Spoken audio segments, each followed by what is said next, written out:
Welcome to the first event in the 2025 Resilient Community Series. We have done a series previously, but I think we've skipped a year, right? So don't know where the time has gone, but we're really excited to get these off the ground. And in a moment, very brief moment, I'll introduce our panelists, or let them introduce themselves. And we'll get started with the content that you've actually come to listen to. Before we do, just a very brief introduction of me. So I'm Gina McCabe. I've met some of you face-to-face, probably lots of you online, and some of you are new. So I look after outdoor citizens on behalf of YHA. I also work in the wider world of access and inclusion to nature and the outdoors, and partner with Soraya at All the Elements and the rest of the All the Elements team on a whole host of year-round online and face-to-face offers, and lots of other things to do with outdoor citizens. In terms of timings for this evening, we have got until 8 o'clock. I'm going to try really hard to stay on time. I factored a little bit of time in at the end for some Q&A. We'll just gauge that and see how it goes, see how the conversation is going. If we don't get to all the questions and answers, then we will absolutely do a follow-up by email with everyone, and we invite you also to raise questions if you weren't able to get them answered on the call. We do a lot of follow-up after this series and the other series that are coming up in the next couple of weeks.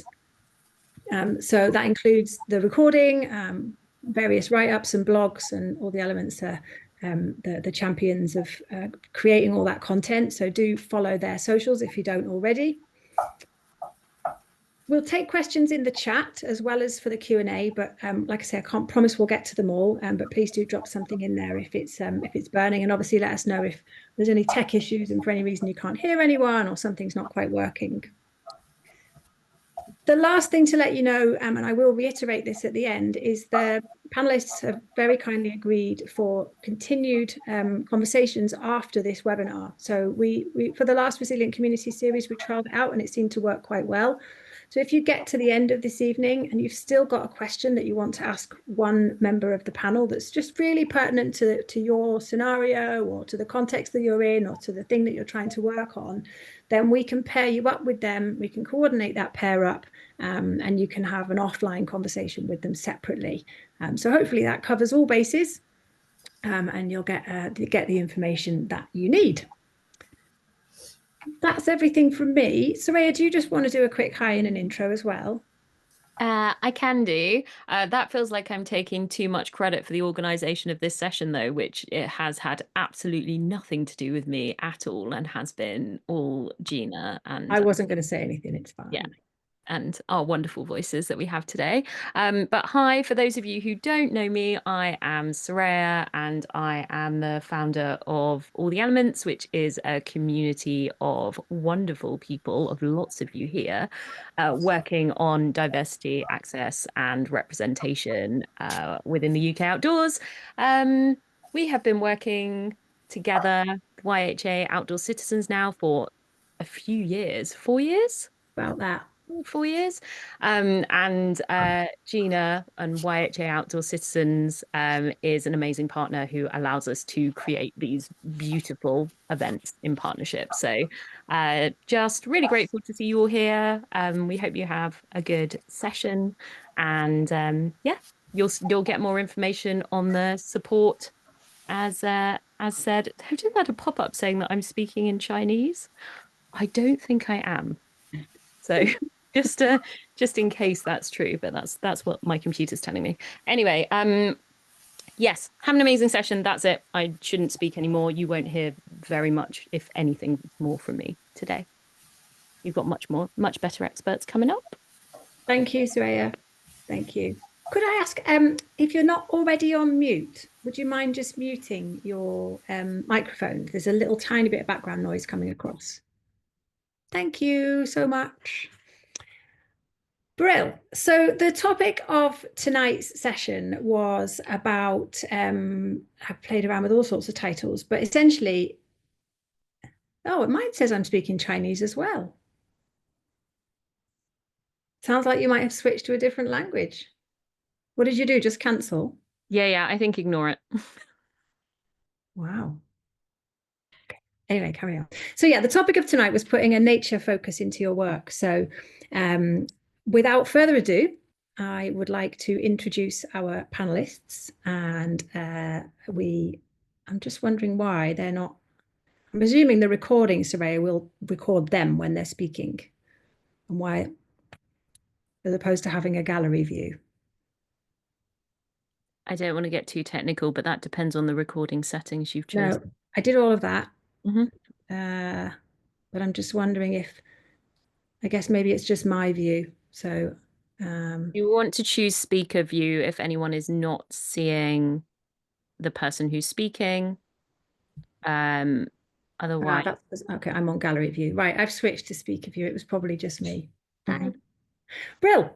So on my list, and I hope this isn't a surprise, I had Evie first to introduce who they are, the organisation and group they represent, and just a little snippet of their experience in the focus of this session.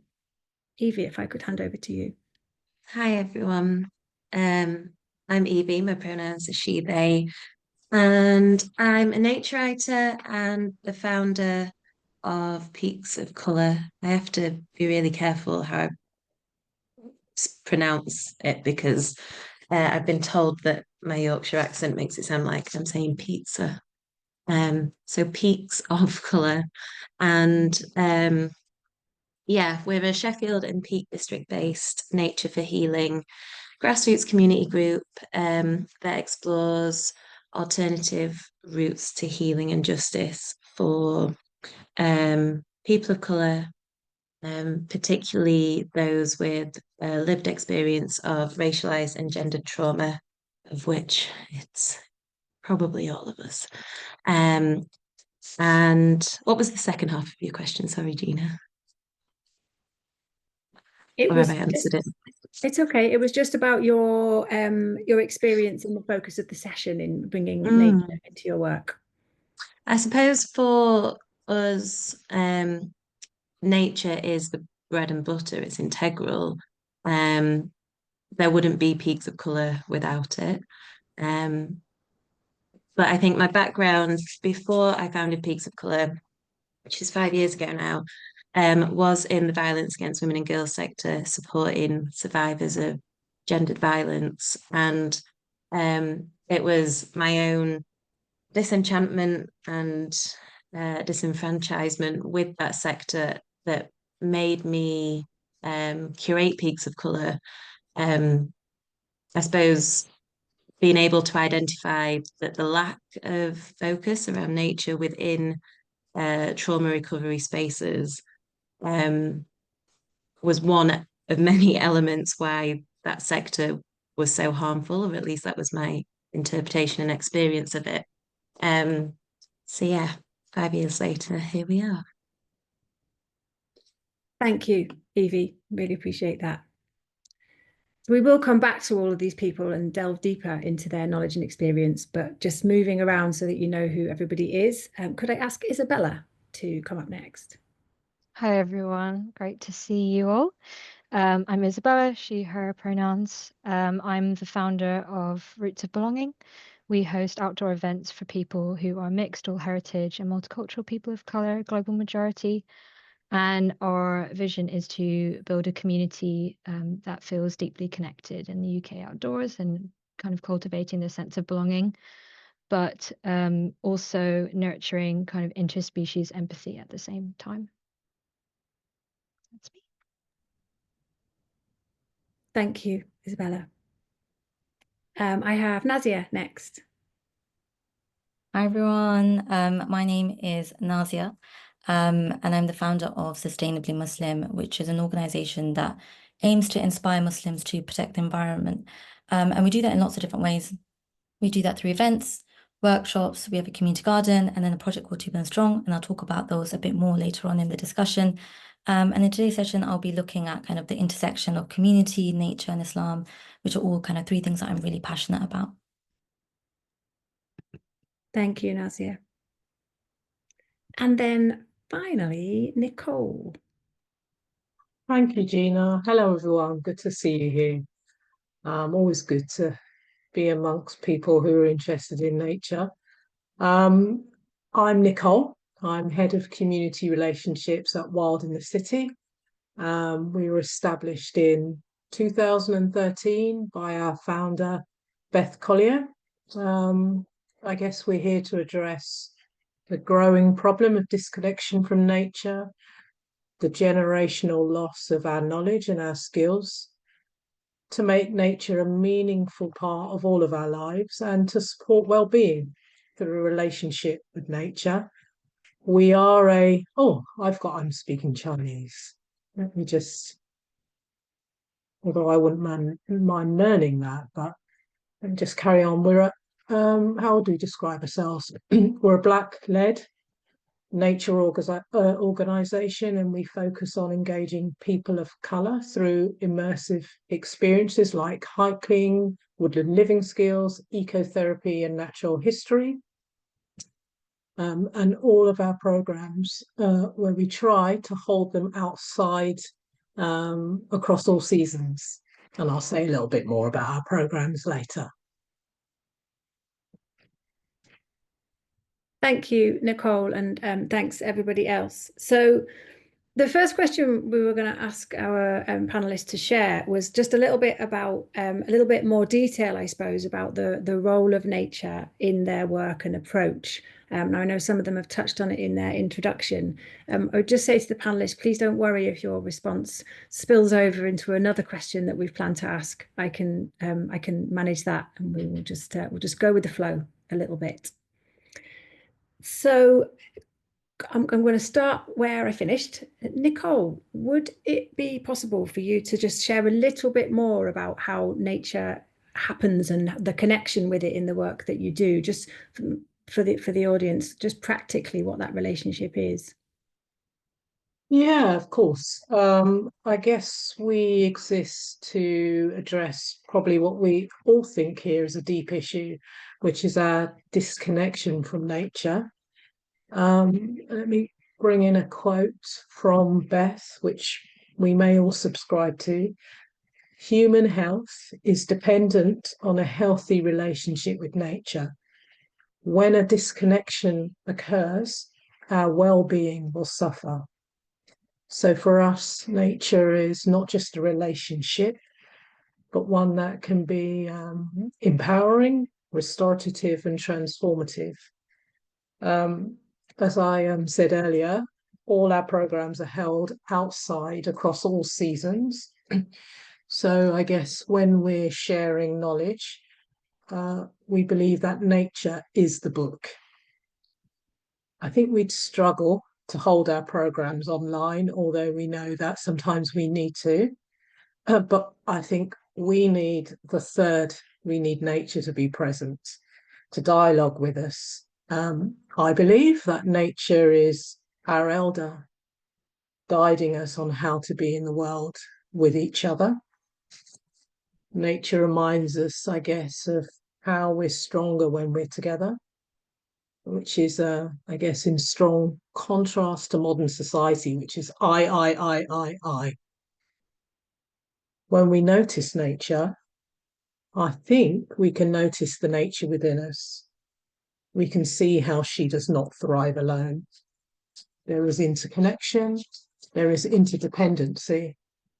And I think I once observed a group reflect on this and then saw them work together to light fire, all relying on each other rather than struggling alone. Yeah, I guess I'm reminded of co-leading a hike to see, I don't know if anyone knows it, the Tambridge Yew. We prepared some information to share with members about this yew tree, but I think words felt like they were intruding. I mean, listen to this. We were in the presence of a tree that was 2,500 years old. We all kind of fell into this meditative silence, honouring this ancestral presence that had witnessed so much, where across centuries humans keep gathering, keep gathering, keep gathering. I guess for me, it puts human life in perspective. It's both humbling and energizing. Yeah.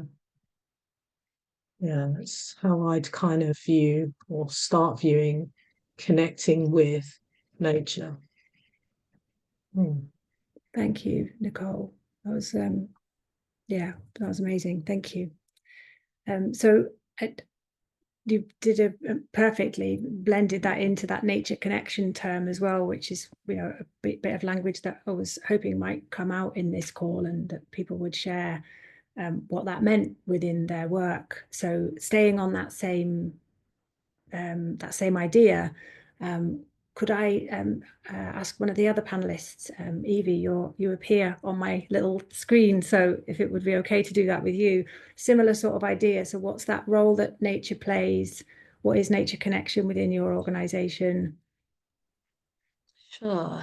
I just got in a big old trance listening to Nicole, so I'm going to try and come back to some form of thought process. Thank you, Nicole. Yeah, I think for us,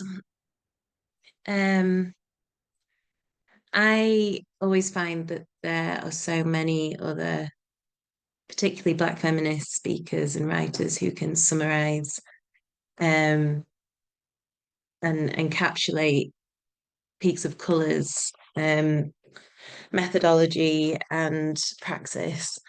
And I think one person that really comes to mind is Ekugo Emejulu, who wrote a book called Fugitive Feminism. And for us, nature connection and fugitivity really goes hand in hand. And I mean, fugitivity has so many broad and intersecting definitions, but one of them is really grounded in being in relation with other lives on this planet and being part of an ecological system beyond the human. And for us, that nature connection through the lens of Black feminism and fugitivity makes it a political act, an act of community care, and an act of community care that extends beyond the human to the more than human. So it's that intention and that understanding that with every with every gathering and with every intentional coming together, we are unlearning colonial and capitalist and consumerist conditions, and we're chipping away at generations of harm and trauma, and really committing in little and big ways. I always talk about how that the spaces we hold lightly, but that they are serious, and that what we are doing is bigger than us, and it's in that context of healing in order to become healed ancestors for our imminent future generations and the generations that most of us can't even and haven't been given the opportunity to imagine life beyond our current reality. That connecting with yew trees and oak trees and the water and loving on local natural landscapes is a responsibility we can't take for granted, because the more we love nature and the more we feel connected to nature, the more we will fight for it. And I think the conditions that we see ourselves in at the minute aren't created by accident. The conditions of disconnection from this land and from the planet means that we are denied the opportunities to heal, and we remain, both the human and the more than human, remain disconnected, burnt out, quite literally burnt out when you look at the planet, traumatized, and unable to resist and unable to grow and unable to act. So yeah, it's deep stuff as far as we're concerned. Important. Thank you, Evie. Yeah, I'm going to try and find some words in a minute, but yeah, that was amazing. Thank you. It's getting so much richness out of this question. So I am going to ask the same question to the other panelists before we move on to the next topic. Nazia, would it be okay if I came to you next? Yes, sure. So in terms of kind of our connection to nature, as an organization, Sustained Muslim doesn't see nature as a kind of side project, but it's actually woven into kind of everything that we do. And it's all rooted in Islam and Islamic kind of principles and ideologies. I want to share something that I really love, and it's I remember listening to this lecture by Dr. Omid Safi, and he's a lecturer in Sufi poetry. And he mentioned that if you look at old illuminated manuscripts of the Quran, you'll see that there are arrows pointing outwards in the margins of the pages. And these arrows were intended to guide your glance off the page and to see beyond it. And beyond the page, we see God's scripture, not written with ink, but with trees and mountains and rivers. And then ultimately, we recognize the signs of God are all around us and within our own selves. And so just as we take care of our Qurans and our religious books, it's also important to take care of the natural world around us. Often when we think about a good Muslim, we think about someone who prays 5 times a day, who fasts. And of course, these are incredibly important things within our religion. But it's also important to remember that Islam is a holistic religion that really provides Muslims with the framework to live a moral, ethical, and sustainable life. And so observing nature and living in harmony with nature is something that we advocate for at Sustainably Muslim. A quote that I really love is, nature isn't a place to visit, it's home. And I think something that we're really trying to highlight is that nature isn't something that's kind of out there or that's separate to us. We're kind of part of nature. And it's something that we're all deeply connected to at, kind of various levels, spiritually, but also practically as well. And as an organization, we do lots of things, and I'll talk about that a bit later on, but whether we're talking about kind of ethical living, climate justice, well-being, nature is always part of the conversation. And so that kind of like gives a bit of a roundup of kind of how we're connected to nature as an organization. Thank you, Nazia. I love that term nature connection kind of implies that separateness that needs to be unseparated. So yeah, thank you. Isabella, I'm not sure if it's helpful or not to be the last one, but be the last one. So. Yeah, I mean, really, I really resonate with everything that the other panelists have said so far. I think for me, I come to the community like from a forest bathing practice, and so nature is the space that we can kind of co-create home in the more than human world. That's kind of what we hope to do. And I guess for a bit of context on my story and why I came to that space, being mixed and being multicultural and having many intersecting identities, people are very confused about you all the time, and you just constantly feel rejected. And for me, I only felt truly at home and like I truly belonged in nature, and particularly in connection with animals. And I felt that like deep sense of love from animals and the non-human world. And I think just by the process of living in society, as Evie mentioned, navigating the world in capitalism and all of these oppressive systems, we forget that inherent love and connection that we feel. And so for me, Roots of Belonging is about co-creating home together and re-embracing that divine love that we have for more than human. And that kind of shows up, practically speaking, in forest bathing, book walks in the outdoors, where we discuss and talk about books by mixed multicultural people who are interrogating our prejudices towards different species.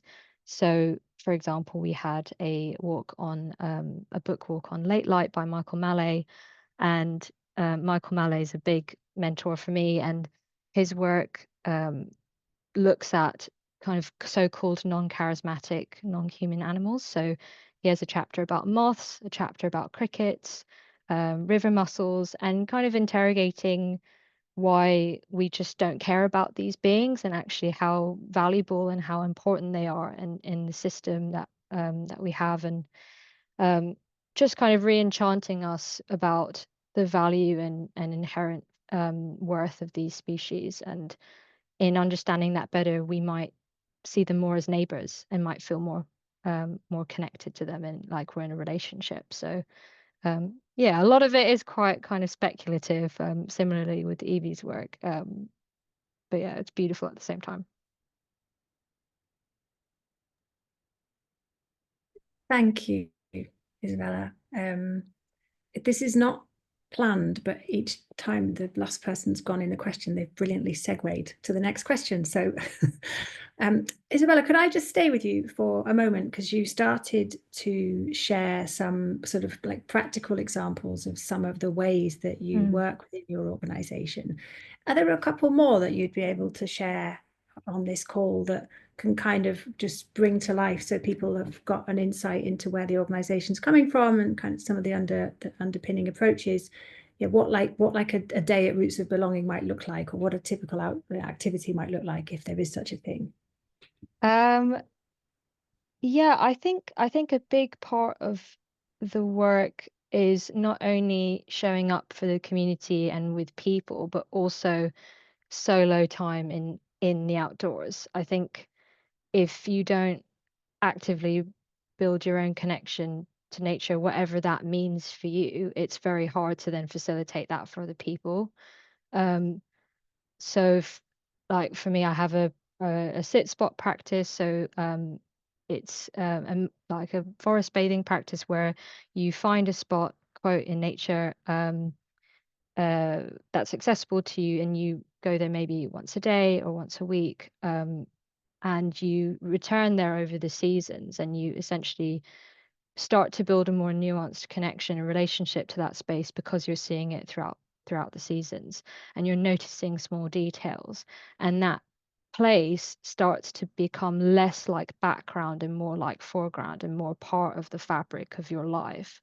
And I think if we don't spend time to cultivate that connection for ourselves, and really deeply understand that as it's relevant to whatever your cultural background is, whatever your faith-based background is, I think we'll struggle to then bring other people's nuanced cultural experiences into that as a collective. And I think one of the things that I try to hold when we meet as a group is this sense of cultural humility and cultural curiosity. And in the same way that if you put a load of different people together from so many different walks of life, and you want all of us to be as culturally empathetic to whatever the other person's experience is, we need to do that as well for non-human beings. And it takes a lot of time, doesn't it? So I think, yeah, spending time alone in the outdoors is just as valuable as spending time as a collective, I would say. Thank you. I need a mantra for that written on my desk, really. That's great. Could I go to Nazia? I'm not sure why I'm choosing this order, but anyway, I'm going with it. Again, it's that similar question. Would you be able to share some examples of the practical things that you're doing? And my understanding is you work quite a lot in partnership with other organizations. So what would be some examples of how you put nature into work, through like quite specific in terms of like an activity or a program? Yeah. So as I mentioned earlier, we do events, workshops, a community garden, and then a project called 2 Billion Strong. The events are really centered around getting Muslims into conservation. I'm sure you're all aware it's the second least diverse sector in the UK after farming and agriculture. So we really wanted to help bridge that gap. So we do everything from kind of like bat walks to bird ringing to guided walks where people learn how to identify different plants and trees. So for those of you who don't know, bat walks are where you use a bat detector looking for bats in your local area. Bird ringing is when you wake up super early in the morning. So we wake up around 4 a.m. and we go to a local nature reserve. And the ringers will put a special ring onto the leg of a bird. And then you're able to kind of see how different populations are doing. Are they thriving? Are they declining? And so on. So it's a really cool experience. And I think our role is really kind of having that introductory first step for Muslims who have never kind of been to events like this before. And it's kind of like getting them to be more curious, learning about how they can kind of take part in conservation activities. Because sometimes we think it's like something like really big and something that we can't get involved in, or we have to change our careers to get involved in this. But it's really like just taking off a Saturday or Friday evening to look for bats or birds or whatever it may be. Our framework, the way we work is usually in partnership. So for example, we'll work with Bat Conservation Trust, Bumblebee Conservation Trust, and we do collaborative events with them.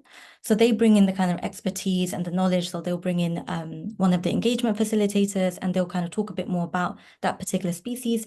And then we bring in the people. And so that's kind of the partnership that we've been working. We also do workshops and they are usually art and nature based. So again, people who don't feel like they want to go out to a nature reserve or outdoors, they can still come into a community center and learn something. So we do everything from kind of like leaf printing, sign type printing. We also do things like upcycling, DIY, that kind of stuff as well to kind of maintain that sustainable element as well. And then we have a community garden. So we created this, I think 3 years ago, and this is in Canning Town in East London. So if anybody would like to volunteer, you're more than welcome to join us. And our ambitions are really to kind of replicate what we've done there in various other boroughs as well. And one of the really exciting projects that we're working on this year is in collaboration with the Bumblebee Conservation Trust. We've got funding to work with 2 mosques in Southeast London. So these particular mosques don't have they have a garden area, but they haven't planted anything that's kind of pollinator friendly. So we're going to go in and work with the community, do a co-creation session and think about what we can do to make that space more pollinator friendly, but also something that the worshippers would really love as well. And then 2 Billion Strong was a campaign that I worked on. And that was less kind of like nature involved, but more kind of climate change focused, where we worked with influencers and activists, getting them to produce content for us about climate change in their various mediums. So yeah, what we do is quite wide. There's quite a lot that we do, but it's always kind of, there's always nature kind of woven into it in every project that we do.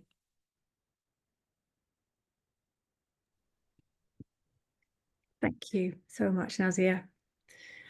So that's a really helpful angle and information on 2 different ways of working. Could I ask the same question of, well, Nicole's already shared about the yew tree, but I really want to hear more about that. Can we go to Evie, and then Nicole, can we finish with you again? Just to really continue to bring to life some of the practical ways that you work, so that if there are people on the call for whom this is quite new to, or they're looking at developing what they've already got, it would be lovely to hear a little bit more detail about some of your activities and ways of working. Sorry, Evie first, and then Nicole. Got you. Yeah, so we run walkshops, which are seasonal spaces that are really curated deep dives into specific themes, practices, and theories that are interwoven and almost create our own practice within those workshop series. So they are usually a 3-part full day, 3 full day experiences where we collaborate with different practitioners around a specific area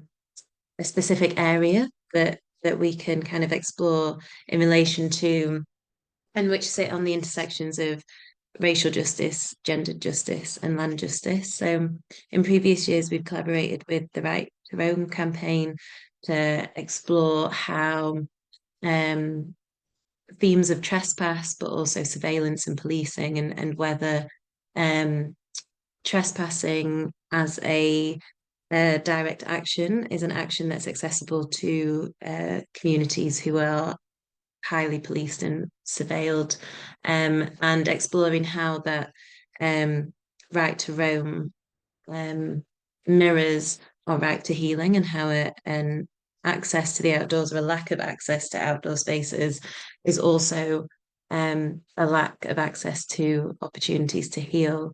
Last year, our workshop series was called Sowing the Speculative, and focused on Black speculative fiction, particularly through the lens of Octavia Butler's Parable of the Sower, which is a great book if anyone's not read it, and was written in the 80s, I want to say, but is set in 2024 and draws loads of parallels, really eerie, scary parallels between our current realities. And so we collaborated with the Black Feminist Bookshop to explore how political education and nature connection can intersect. And then this year, our upcoming workshop series, which we haven't announced yet, so everyone's getting a sneak peek, is called Way Marking, and is focused around cartographies, map making, and grief, and is in collaboration with quite a few organisations. There's ourselves leading the project, but there's also Dig Where You Stand and Bantu Archives, two archival projects based in Sheffield, and also Resolve Collective, who we're in ecosystem with.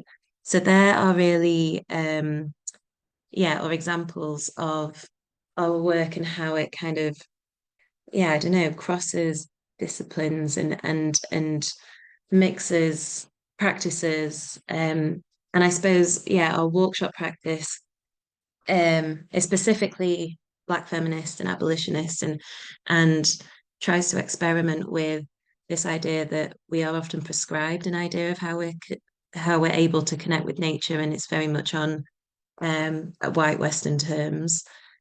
So our workshops are where we experiment with what on earth that could be if we had the time and space to reimagine that. And then we also have our Soma sessions practice, which are monthly spaces where we really connect with our local environment as a somatic practice. Somatics being the connection with our bodies, and understanding that our bodies and the land are interconnected. We're often told that they're separate, and in the West, we're told to prioritize thought and our brain and the mental and the thinking and the thought, as opposed to the heart and the gut and the intuition that our bodies know, the wisdoms that our bodies know, and it's our bodies that hold the traumas of this world. So we come together each month, we invite a different practitioner to share their practice, all of which sit on the intersections of somatics and nature connection in some way. So far we've had screaming therapy for anger release. We've had herbal tea making. We've had a pottery session that looked at using, for want of a better word, the earth as a material, and to understand earth as home.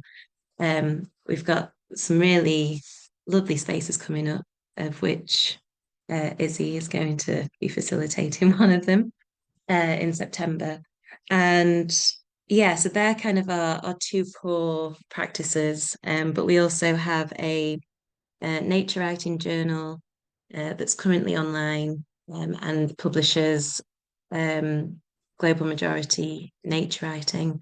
And we also have a nature writing residency that sees an artist, a writer of colour, every year creating a body of work around nature connection. So that's the whistle stop tour, I suppose. Just a few things going on there, Evie. Thank you. Thank you so much. What a rich selection of ideas.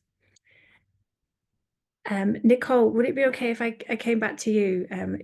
Either tell us more about the yew tree or give us some examples of some other ways that you work, the activities that you work with. Thanks, Gina. No, I just wanted to respond there to Evie as well. That quote, I think, therefore I am. I've always thought, no, I feel, therefore I am. Yeah, so I really appreciate that. Okay, where do I start? With Wild in the City. Usually our first introduction is 6 to 8 sessions, and we call it Nature Connectors.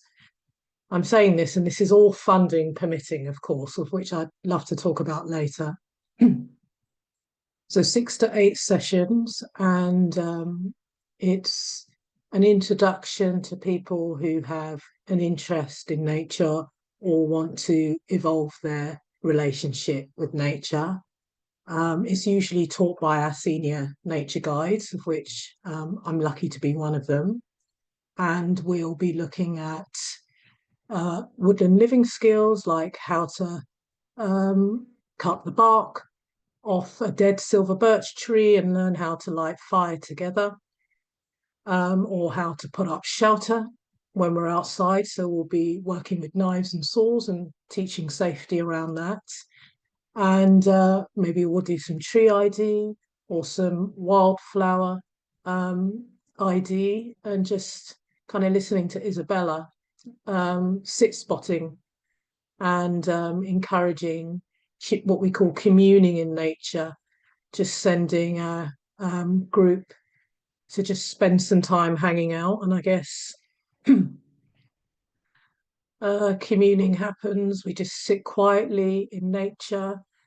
And it reminds me, I guess, of a group of women of colour, just reflecting when they were sitting still, how their busy minds went quiet as they tuned in to nature. And then they kind of felt this presence of looking around at each other.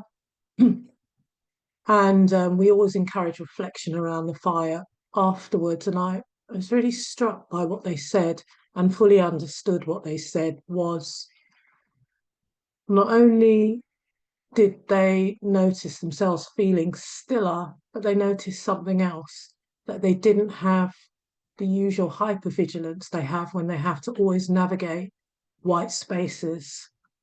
We were all really touched by that, because we know how rare it is to have those moments where we can just let go of that hypervigilance. So that was just such a moving moment of all of us together. And they also knew that we, the nature guides of colour, were also holding that space safely for them, and they were with people leading who look like them. At the moment, we're again, subject permitting or funding permitting, we're running a year-long programme called Training People of Colour to be Leaders in Nature. We started in February with teaching people how to read maps, compass skills, and then offering them subscription to OS Maps to begin learning how to plot a route. So eventually they can begin to lead our members, who are also people of colour, on monthly hikes. Again, trying to create and diversify the sector by training leaders of colour.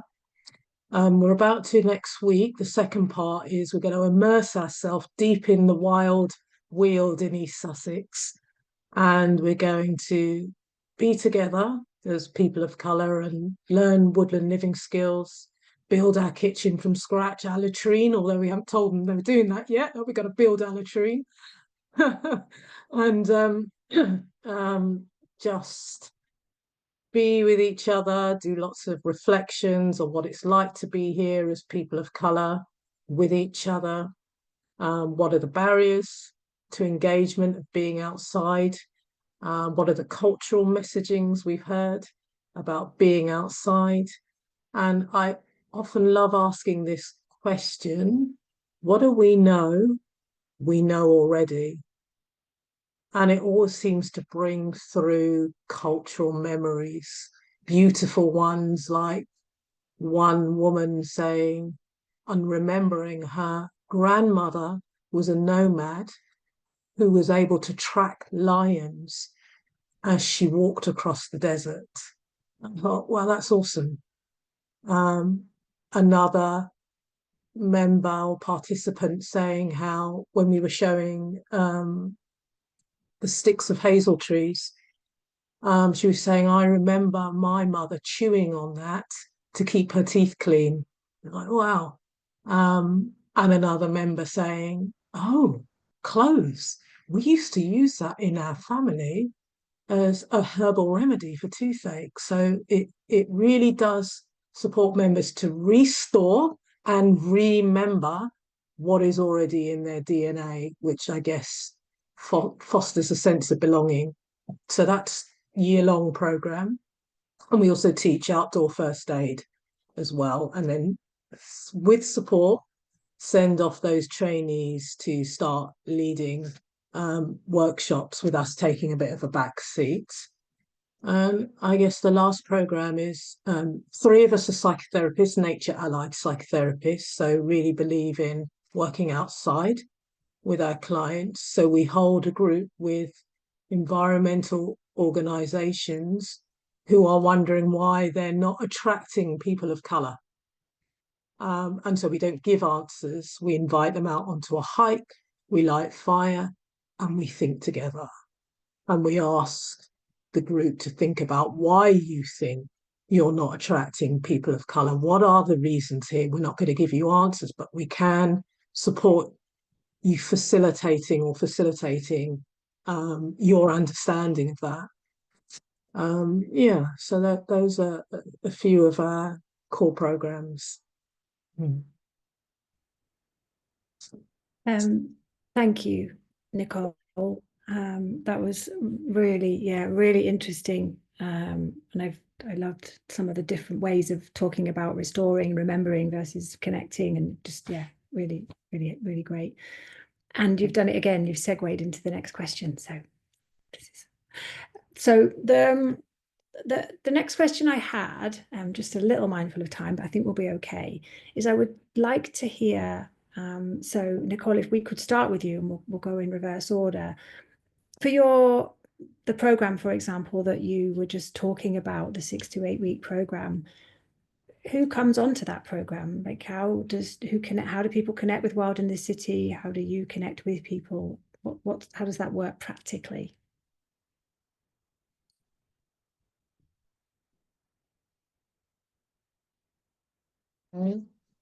We have for our hike group, we have a community WhatsApp where people tend to chat with each other about the hikes or about other nature-based activities. If we're partnering with an organisation who are funding our nature connectors, then usually we are finding by word of mouth or people who know us or WhatsApp, we're finding the members of colour to participate in nature connectors. And then nature guides the year-long training after people have done nature connections. Again, it's us keeping the relationship going and inviting people on and asking them, would you like to be part of our free year-long training? And what we ask back is, come and join us. Maybe commit to leading hikes or helping us with our other programs for at least a year. Luckily, people want to stay with us and continue evolving their own relationship with nature. Thank you, Nicole. That's really helpful. So I'm going to go, if I can go to Nazia next. So yeah, similar sort of question, Nazia. What's the motivation for people getting involved in work with you? How do you reach out to them. And I'm also interested to know if you ever have any, where there's groups that you want to work with, but maybe they're not quite ready for the work that you're doing, or there's something else to be done that will help them to get connected with your offer. Yeah, I think majority of the people that attend our events are already kind of somehow involved in environmental work, or they're part of a local community garden, or even just looking at the careers that they've taken, like lots of them work in like ESG and things like that. So they naturally kind of have a care and a desire to want to do more for the environment. But yeah, I would say another kind of percentage of people are people who have never kind of got involved in conservation and so on, and they really just want to learn a bit more. I think one of the main kind of mediums that we use is also using people that are local people that have expert knowledge. So even though we partner with organizations like Butterfly Conservation Trust who bring that knowledge aspect, we also do events that are just run by kind of some of our volunteers who are really keen bird watchers, or they love looking at different plants and trees. So we kind of get them involved as well. And I think it's really important for organizations to use a medium or a common ground that helps people connect the dots. So in our case, it's kind of looking at our religion, our faith, and looking back at what our kind of religion says about protecting the environment. I also think it's important to think about finding interesting ways for people to connect to nature. So for example, when we did the bat walks initially in London, we didn't have a huge turnout. And so we thought, okay, maybe people aren't really that interested in bats. So then we pivoted and thought, okay, let's do an event at a local farm. So we then partnered with Spitalfields City Farm, and that was kind of the carrot. Like people were like, oh, I'm really interested in seeing the farm after hours. And then we also spoke about bats as well. So it's kind of thinking, how can you combine two kind of events or aspects or something to bring more people in, to draw people in as well. Yeah, I think that's kind of some of the main things that we do. And I think it's also really important to use things like social media, digital marketing to try and get people to learn more, a bit more kind of about what you're doing. But also I think it's important to not neglect kind of people that use analog forms of marketing. So whenever we do events, we also still do kind of leafletting, things like that for people who don't have, who aren't kind of digital savvy and things like that. Thank you. Let me see, where are we? So we've got Evie and Isabella. I've got a couple of minutes. Just it would be lovely to hear again about how the people come to your work, and whether you work in partnership or whether you find that there's people that you would like to be involved in your offers, but you, for whatever reason, they're not. Can we start with Isabella, please? Yep. So I think similar to what Nazia said, we connect like through word of mouth as well. And also just we pick up people along the way. Like we'll be out with as a group, and other people are like, oh, like what's going on here? It's like, well, this is what we're doing. And I think it's probably the first time ever in my life that I've been surrounded by so many people with similar lived experience, and it's quite I don't know, quite a different feeling. But yeah, so I would say, just word of mouth and friends of friends, and I think it feels like people are grateful to have a different space to connect with each other on shared lived experience. Yeah, thank you. Evie, got a feeling that you've been last in line a couple of times. I'm not sure if I've made that up, but I don't think I have actually. But we've timed it for, yeah, I think my cat's going to start meowing for dinner, so apologies in advance. Yeah, I mean, when we first started, it was quite like social media heavy. I think at the minute, mostly due to capacity, we only really use Instagram as like a public sharing. We do have a Facebook group that I think's got like 800 people on now, which is really interesting because our spaces are usually capped at 20 people. For a few reasons, capacity for us as space holders, consciousness for the land and for the land's capacity. I know there's groups out there that kind of will have like 200, 300 people, which always blows my mind because I don't know how they do it without the head exploding. But yeah, I'm always really conscious of not over extracting the land's capacity. And we keep the numbers small so that we can build intimacy and connection and real depth. I think there's a and conditioning, particularly within the charity sector and facilitated by funders, of this idea of growth and scale. And we try and reject that by focusing on depth and deepening our connections with ourselves, with each other, with the local environment. The amount of times we get comments like, oh, you should come to the Lake District, or you should.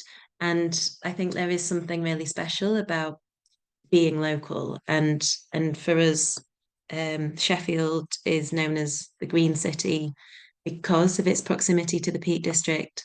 And so there's something really special about nurturing that local wisdom and tapping into that idea of what wisdoms, what powers does that give us? What perspectives does that give us? I think there's, I'm proudly Northern, and there's a real overemphasis on who gets resourced and funded, majoritively those in London and the South.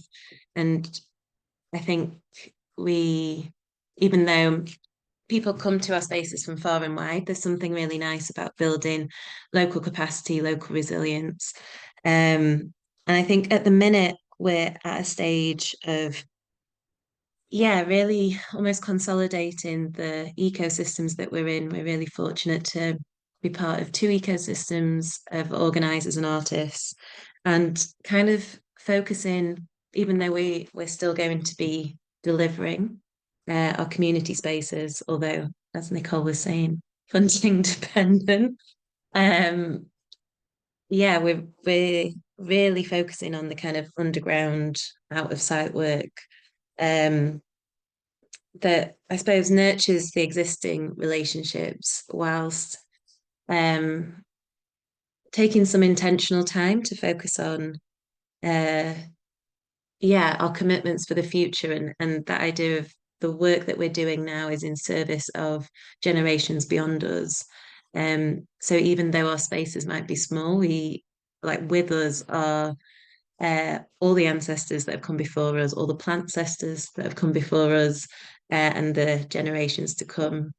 But I suppose, like, in answer to the part of your question that was about like who we'd like to be able to include more, I think our consistent stumbling block, for want of a better word, is around disability access, particularly physical disability access. I think because our work is so trauma informed, and because our work is so kind of politically rooted within Black feminism and queer ecology, we attract people who need us. And I mean, invariably, myself included, that will include people with physical disabilities. And there is something, there's a real conversation, I think, around the inaccessibility of the outdoors as an institutional issue and as a landscape issue. There's a map of the Peak District that someone made, I think an institution made, of accessible walks, and there is none. There is none. There's and it's kind of split up into sections of how accessible it is, which I always found really interesting. And like a fully accessible walk, there's maybe two, and it's only, I mean, they're all less than a mile. They're not like round walks. You kind of can walk to a gate and come back. And this is as like a community group that is like grossly under-resourced ourselves. It's that kind of conflict and tension between those of us who are under-resourced trying to do the work of yeah, and undo the work of generations who have created systems of harm. So yeah, that's just an area that I'm really interested in navigating. Thank you, Evie. That was, yeah, thank you again. So you sort of touched a little bit more there on some of the motivations and I guess a bit of the philosophy behind some of the work. I wonder if I could ask a similar question of Nazia, just a little bit more. I know you talked in the beginning about what the bigger picture of the work that you do, but a little bit more on that, please, if you could. Cool.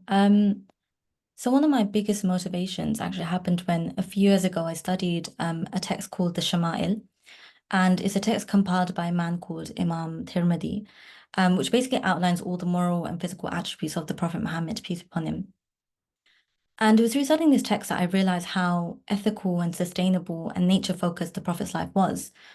He fixed his clothes when they were ripped. He always made a prayer that his clothes weren't sewn with evil intentions.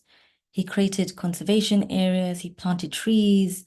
He treated animals with such compassion. And so the Prophet Muhammad, peace be upon him, is a really important figure within Islam. So Muslims believe he's the last prophet sent from God to deliver the message of Islam. And it's through his life that we gain the blueprint to live our own lives. And so as a way of honoring him, we say peace be upon him after stating his name. And so the more I started kind of studying about his life, I was kind of like, why does no one talk about this, like the connection between nature and his life?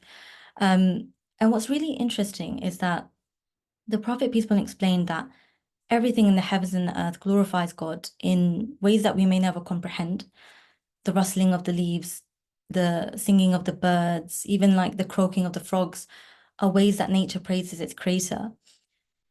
And it was through reading things like this that I was able to appreciate the natural world and the wildlife we share with in a more meaningful way. There's a verse in the Quran that I love, and it says, "Verily, in the remembrance of God do hearts find rest." And so whenever I'm in nature, I often think that maybe I find such peace and tranquility because everything around me is just constantly praising God. There's no noise, there's nothing, it's just praise. And so I invite you all that the next time you go out for a walk or a hike, to think about the sounds of nature, not just as sounds and noises, but as praises of the divine. And so for a really long time, I kind of want to challenge this idea that Islam and environment were two separate things. And that's what kind of spurred me on to start Sustainably Muslim as well. And another key aspect of the Prophet's life that I really loved was this idea of balance, or in Arabic, we say mizan. I have a quick quiz for you all, but it's a bit random. So the question is, was the Prophet's hair curly, straight, or somewhere in between? So you can write in the box, curly, straight, or somewhere in between. And hopefully it makes sense once I answer it.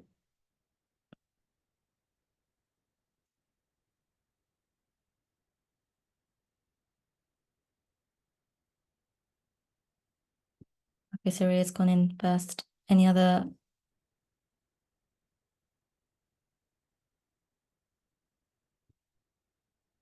Okay, we've got a curly in between.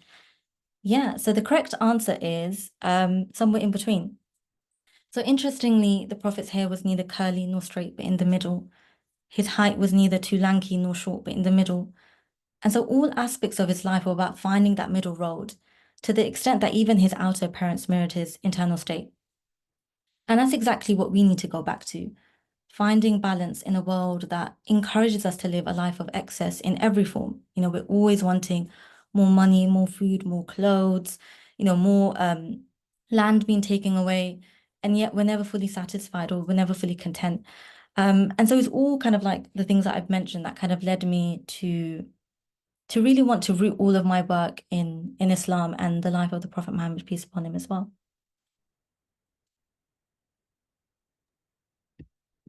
Nazia, thank you so much.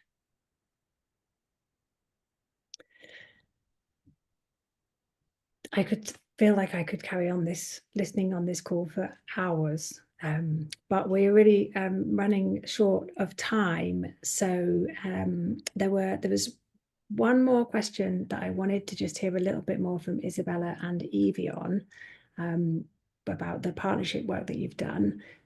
Before I let you go on that one, though, just a heads up for all the panelists that the final question after that is just any kind of top tip you've got for any organizations on the call who are perhaps looking at deepening their work in nature, or they're new to work in nature, or they're a bit stuck with what they're doing, or they're not sure where to go.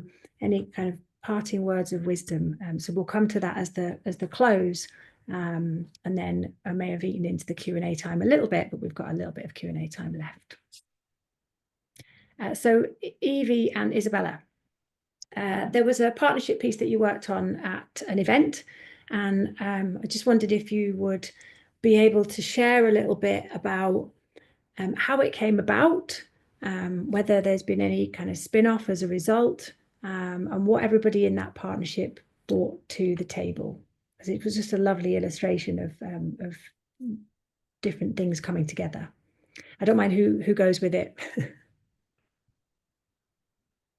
We didn't rehearse this bit, so. Do you want to go first, Izzy? Yeah, I would say that we were invited by Soraya as part of the summit to collaborate on a nature connection workshop for the group, and this was a part of a wonderful weekend in Snowdonia where community leaders came together to show and share their practice and share their stories. And yeah, so myself, Evie, and Chantel collaborated on a nature connection walk around, I think it was Rydal Water, I can't remember. But yeah, it was a wonderful day to collaborate with each other, and we kind of brought together our different practices. So Evie focused on like nature writing from a Black feminist praxis, and I brought a bit of forest bathing practice, and as well as Chantel. But yeah, it was beautiful because it was like so many shared values, so many shared experiences, that all kind of came together very rapidly in a short period of time. And I really valued that time to learn from each other. And Evie mentioned Emma Julu's work, Fugitive Feminism, and I read it recently, and it just blew my mind. Incredible work. And yeah, there's the richness that can develop when you share each other's practices and work in real life in the outdoors. So I was grateful for the opportunity to do that. Thanks, Soraya. What you created was incredibly beautiful. I'm just like, I know I said I wasn't going to talk, but I have to say it because it was just like, it was really, truly wonderful. I think for me it was how like organic it was that yeah, when we all met online like to plan it, all our ideas were already so interconnected. I think it was all our ideas were rooted in trees in some way, shape, or form. And so like we really weren't on the call for very long. It was so effortless. We were able to weave all our practices together so seamlessly. And yeah, I think for me, I think my instinct can be to over curate sometimes, particularly for peaks of color and being in that like leadership role. And it was a real lesson in just like trust and yeah, understanding that what is possible when you're working in alignment across time and place, and that the potential that can come from that. And I mean, yeah, since then I've been on Izzy's podcast. Izzy's coming up in September to be part of Peaks of Colour. And yeah, I think there's just something about leaning into the trust in the process and the trust in the work and the practice. There's so much urgency culture and so much kind of like pressure from multiple angles to be overworking and to be like contorting ourselves into postures that don't feel right, don't feel safe. And so yeah, I think there's spaces where we don't have to force this work, and nature is that kind of container that allows us to hold our purposes and our passions and our practices. So yeah, cheers, guys. Thank you, Evie. Yeah, that really resonates, that tendency to sort of over curate. Okay, I am going to do a whistle stop tour of all our panelists, but feel free to decline panelists if you rather would be skipped on this one. Just drop me a quick message. But the final question was, yeah, a nugget, a top tip, something that you hold very dear as that's important to the work that you do, that would be useful for the people that are listening on the call in relation to nature in your work.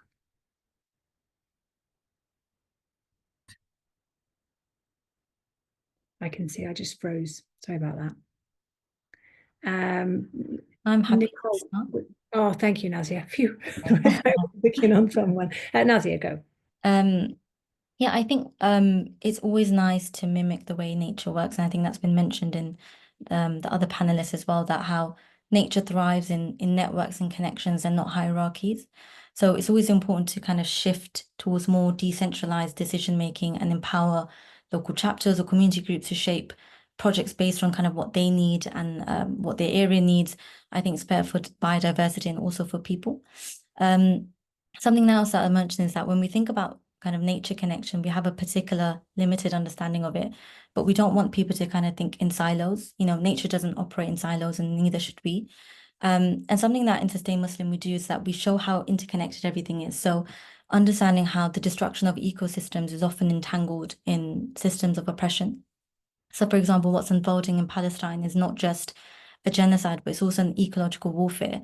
And so war and occupation devastate biodiversity, they poison soil, they erase, ecological knowledge. And so deepening our understanding with nature has to mean that we recognize these interconnections and to stand in solidarity, because nature has to include justice for people and land. And I think organizations and individuals shouldn't shy away from talking about these connections, because it all is connected in one way or another.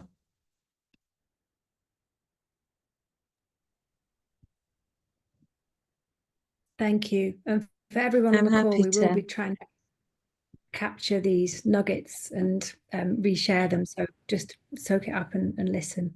I'm sorry, I talked over someone. I think I've got a little bit of an internet connection. Was that you, Evie? Yeah, I think I talked over you, and so sorry. I was just saying I'm happy to go next off the back of what Nazia was saying. And I'm conscious that it is such a much bigger conversation, so happy to pick it up if anyone's interested. But I'd say to really lean away from the instinct to diversify and lean towards a decolonial practice, for all the reasons that Nazia so expertly described. But I think there's a lot of motivators, funders, being a big one, for people to focus their practice around things like representation and visibility in the outdoors. And there is a space for that. But I think in the time and place that we're in, particularly in terms of local, national, and global politics, if our practices aren't decolonial inherently, then often what you'll find is that they're re-perpetrating, probably unintentionally, but re-perpetrating harms within systems that benefit from us being apolitical, and systems that benefit from our presence but don't want our politics.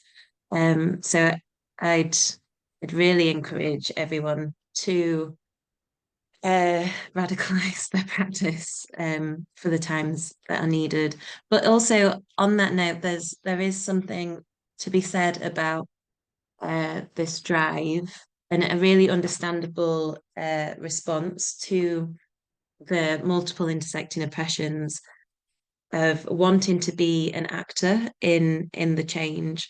And there's a risk in that for there being a nation of under-resourced, burnt out organisers who are all working on empty and with very little, and being pushed into arenas where we're all competing for the same funds and competing for the same resources, rather than working in solidarity and building ecosystems that are really resilient and robust. So I think even though that instinct to act can be there, something just as vital is using any pre-existing resources that people may have, or connections people may have, to resource and support existing organisations. Now I can speak for ourselves that we're drowning out here and really struggling to stay afloat.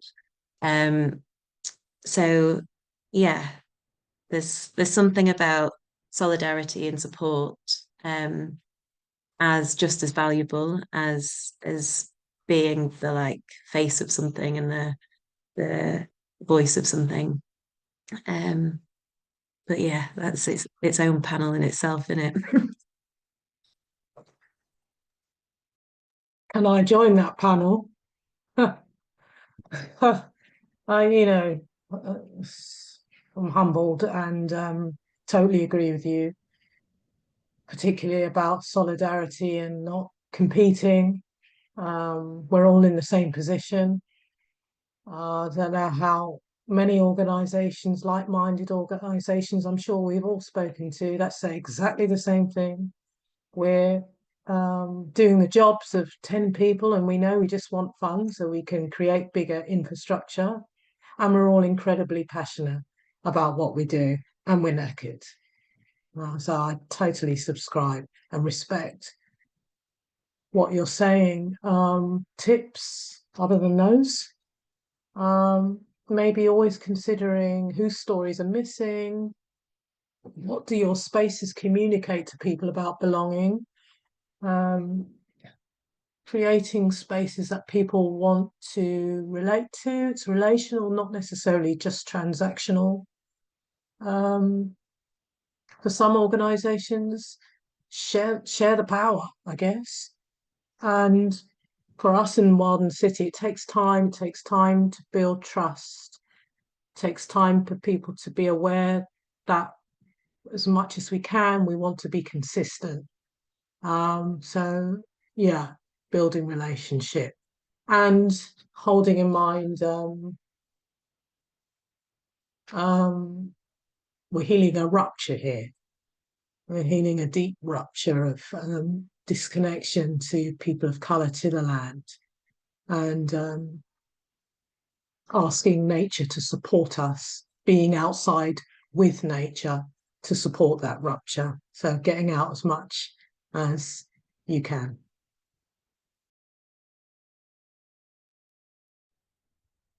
Thank you, Nicole. Isabella, that leaves you Yeah. the end. Is that okay? It's hard for me to add anything else. I think I would say everyone brings their own cultural lens to the outdoors. Not everybody's nature connection looks the same.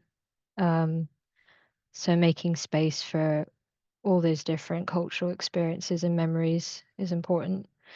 And I think taking inspiration from what Evie has taught me in the past, to leave a question rather than an answer. But the author Jessica J. Lee, who wrote Dispersals on Plants, Borders and Belonging, she talked about her process of writing the book to me. And one of the questions that she asked herself in the process of writing that book was, what story is this being trying to tell me?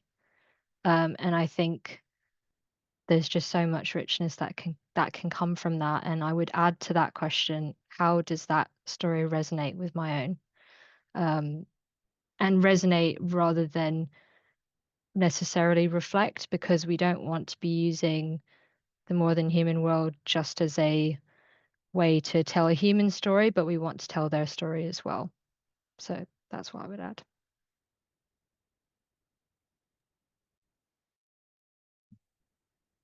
Thank you, Isabella, and thank you for being at the end there. I know that's a tricky spot to fill. We've got a couple of minutes. Soraya, I've got a tiny bit of housekeeping. I'm also a little speechless because I've just had such a blissful time listening to everyone. I need a couple of minutes for housekeeping, but has anything cropped up in the chat that we could? I mean, ask? there is a lot of sharing going on there, so I'd suggest that people go there if they're looking for some links. There's some questions, some links going on in the chat at the moment. But no, I think everyone has been as absorbed as we have in the conversation. So there aren't any messages, there aren't any questions in there right now. But if anybody wants to drop any in or put your hand up to ask one, you can do. But as Gina is going to share in just a second, there are other opportunities also to connect with our amazing panelists. So like lead. I couldn't think of a better word, and I also seem to have trouble spelling it. It just every time I typed it wrong. Anyway, in the spirit of time, then, because I'm conscious it's people's evenings and there's no hands up just yet. Just to a huge thank you to our panelists. Yeah, a massive thank you for that. Welcome to the cats who've had enough of being ignored. And yeah. Just really mesmerizing to listen to, and just really, for me, just transported me to quite a different place, and just having the opportunity to listen to was really special. The practical things were lovely, but the philosophy and the meaning and the motivation behind why you do what you do and how you do it was really insightful. So thank you. We will do a little bit of work on the recording and send it out to people. We do also have a evaluation, just a very brief evaluation for people on the call, which we'll ping over if you do get a second to share anything about your thoughts on the session. It's really, really helpful for us to feed into the next round of series that we do. And if you have a question, you're welcome to email it over to, we'll send out an email address, the best email address to use. But there is that opportunity for one-to-one calls with any one of our panelists. So if that's something that you would like to do, to explore a little bit more about their work that can help then to inform what you're doing, then please also get in touch and we will send the details over for that. And that's all covered with the support of the funding that we have to run these workshops. So continues to be free to those people that would like to take up that opportunity. But apart from that, Soraya, unless I've missed anything, just another big thank you. And I think it's time to go. Yeah, a big thank you, but also just a reminder that we have 2 more sessions coming up. Yes. Including our next one, which is with Evie, which I might just put Evie on the spot for 2 seconds. Do you want to give like a 2-line descriptor of what your session is that you're running next for us? So funny because knowing me, it may change by the time we get there. But yeah, and to say, I suppose, thank you, Gina, for hosting and holding the space so well. And yeah, so it's going to be exploring resilience through a Black feminist lens and a somatic lens and a nature allied lens. And yeah, exploring how we can practice resilience, but on our terms, as opposed to resilience as a way to withstand more harm and more oppression. I think that's it. That's amazing. Thank you so much. And I'll send out the dates in the next follow-up email as well. So yeah, do connect with all the Element socials are the active ones. So you'll get the most up-to-date things from there. and our 3rd session will be on advice and managing the press as well. So press and media. But thank you so much. I'm just also going to say thank you so much to our panelists, and thank you to everyone else for being here and joining us. And thank you for anyone who's watching the recording back. I hope that you all have an amazing evening. Yeah, absolutely.